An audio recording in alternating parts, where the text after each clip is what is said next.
société et église dans l'Occident féodal, 11e, 15e siècle.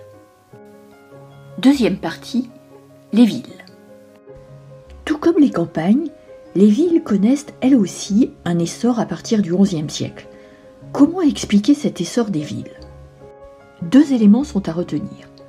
Le premier concerne la croissance démographique des campagnes qui entraîne le développement des activités des villes. Des marchés s'y développent où l'on vend les surplus agricoles. Le deuxième élément est le retour de la paix en Occident. Les routes deviennent plus sûres, favorisant ainsi le commerce entre les villes. Vers 1200, environ 1 millier de nouvelles villes se constituent. Au XIVe siècle, on en compte déjà 3000 au cœur de l'Europe. Les villes sont entourées de remparts la plupart du temps en bois. Elles s'agrandissent, sortent de leurs remparts. Apparaissent alors des faubourgs à l'extérieur. Les villes tirent principalement leur dynamisme du commerce. À partir de l'an 1000, le commerce international connaît un essor. Les villes italiennes, telles que Venise ou Florence, sont en relation avec le monde musulman. Le commerce dans le nord de l'Europe est également en plein développement. Ce sont les villes de Flandre. Les produits entre l'Europe du Nord et l'Italie sont échangés dans les foires de Champagne. Ce grand commerce enrichit de grands marchands qui deviennent de véritables hommes d'affaires. Dans les villes, une nouvelle société se met en place progressivement. Ces villes ont de multiples fonctions. Le développement de l'artisanat entraîne une organisation économique particulière. L'artisanat se développe. Il est aux mains du petit peuple. On y trouve des apprentis, des ouvriers et des patrons qui s'organisent en métiers.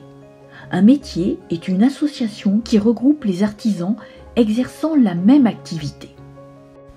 L'essor des villes s'effectue dans le cadre du pouvoir seigneurial ou royal.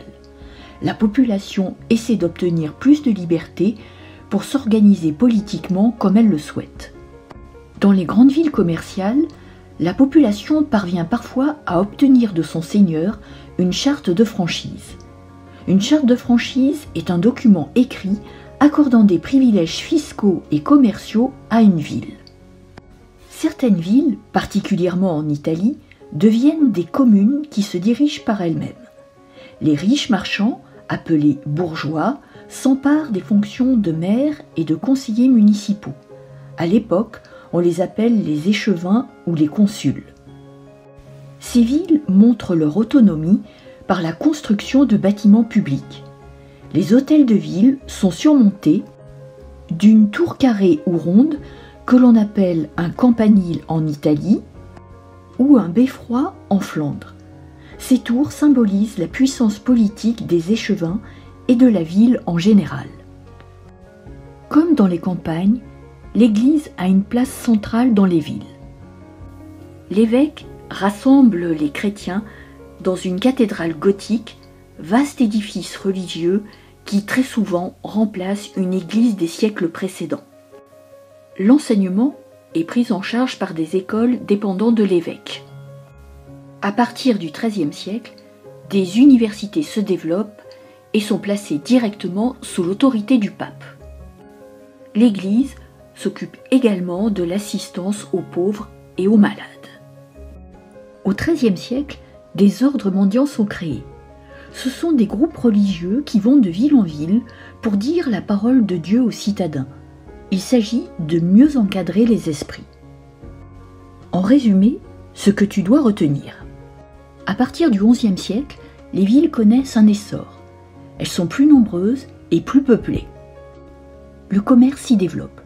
3 grandes régions sont dynamiques, l'Italie du Nord, la Flandre et les foires de Champagne. Une société urbaine s'organise peu à peu. Les artisans se regroupent en métiers, des villes deviennent des communes et s'administrent librement avec des échevins ou des consuls. Enfin, l'Église encadre la population.